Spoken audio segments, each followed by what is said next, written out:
If you're new to Lightroom, there are 5 mistakes you probably will make. Here's a little bit more about them and how to avoid it. The first mistake is actually super boring but very important: file management.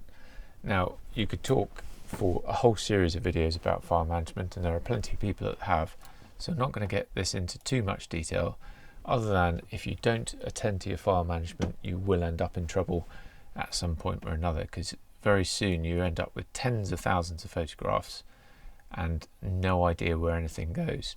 So really come up with a strong strategy for where you're going to import those files. If you're going to use external drives, which a lot of people do, at some point any quality drive will fail. So you need some kind of backup, ideally in 3 different places. I tend to work on a working drive that I'm doing all my editing on.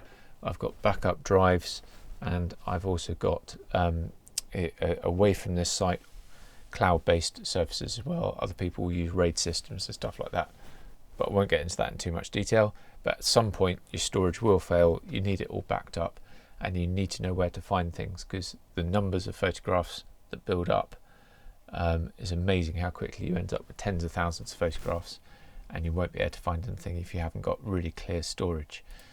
So on the side in Lightroom, you've got easy ways to put things in bins and break down into different projects that you're working on, well worth using, so that you can get straight back to what you need to find.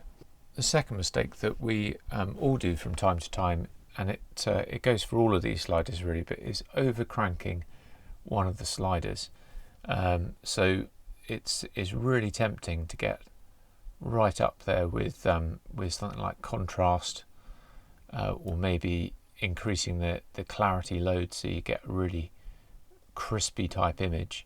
But if I take that to its extreme, let's go right up to 100% and we start zooming in, we can see that we've made the image super crunchy and noisy. I'll just take that clarity back down again so you can see the difference. So that's around about 0, and that's right up at 100. It's completely changing all those pixels and making it quite crunchy. We're losing a lot of the subtlety. And really the same goes for any of these sliders. If I do the same with texture, again, brings out a load, really useful slider, but at its extreme is making it far too crunchy. It's worth noting that contrast, if I just move up to these clouds a bit, I'll just put contrast back to 0. Contrast will also increase the saturation, so that's right up at 100% contrast, back down to normal. So if you are using the contrast slider, you need to use that in combination with what we'll get onto next with saturation. What I will tend to do, so that I can get this a bit more as I want it, is I will use that technique that I was just using of going further than I want to. So let's use the texture slider for this. I'll keep going. That's right up at its extreme. If I go in on the lighthouse, it's probably a bit easier to see. It's a bit too crunchy, and I just bring it back, visually looking at the image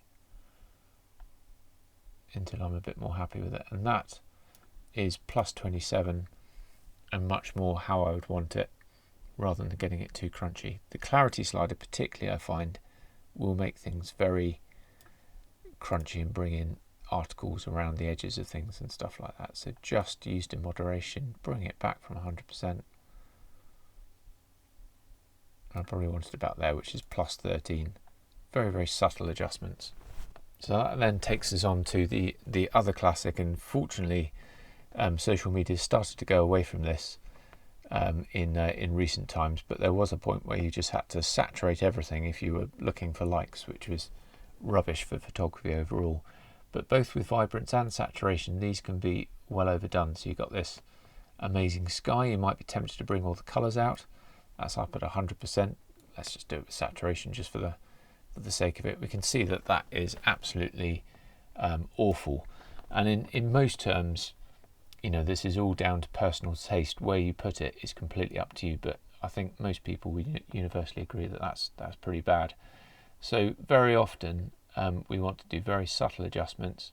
I actually find very often with digital cameras, I'm actually turning the saturation down more than anything else. because they tend to come out quite saturated. Let's zero that and see whether we can get it right. So again, really subtle.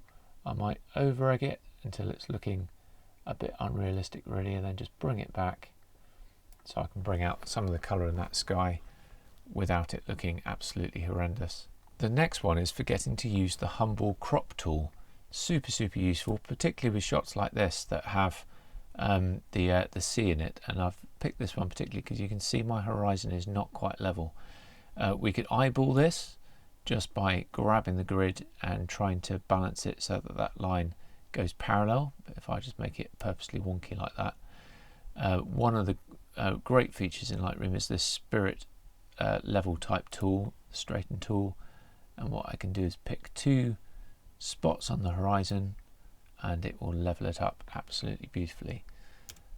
And that's a very subtle difference, but if you've got a horizon line, it's really important to do that. I could of course change my crop as well, so at the moment it's as in camera. I've got an awful lot of sky here, and perhaps for the taste of what I want to do a sort of classic rule of 30 type thing, having the bottom third as sea and then just 2/3 above, and that's a very simple quick edit, but can improve your composition. But I would definitely say get all your horizons nice and level. And then the final big mistake I've got for you is when it comes to exporting. So for this, again, you need a bit of file management and making sure that you're not clogging up your computer necessarily. So you want a nice system of perhaps having a year folder, and then whatever you would like within that. So let's make this a coastal shots, or you go by month. Whatever system you use is completely up to you, as long as you've got some kind of system. Give it a name. And then what I really wanted to talk about is what you're exporting to.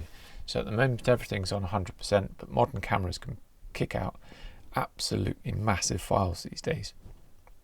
So you might find that if you actually want to put it on a blog post on your website or something like that, having it more like 1600 pixels across might be right for you. It might be that you're largely posting to social media, at which point turning this quality, I find, and this is complete sort of finger in the air, but turning the quality down to 77 or limiting your file size, but I find 77 for my files tends to export it right, that the likes of Meta won't compress it too much and make it look awful. So think about your output. Are you planning to blow it up to the size of a house, or are you just putting it on a tiny screen on a phone, at which point you could get away with a smaller file, clog up less hard drive, and ultimately make it look better, because whatever platform you're putting on it doesn't have to compress it quite so much. So there you have it. There's all sorts of things you can do in Lightroom, obviously, but I think that's probably the main top 5 things that I can think of that almost everyone that comes to Lightroom at some time or another will get a little bit wrong, and well worth looking out for in your own workflow. Hope that's useful, and look forward to seeing you in the next video.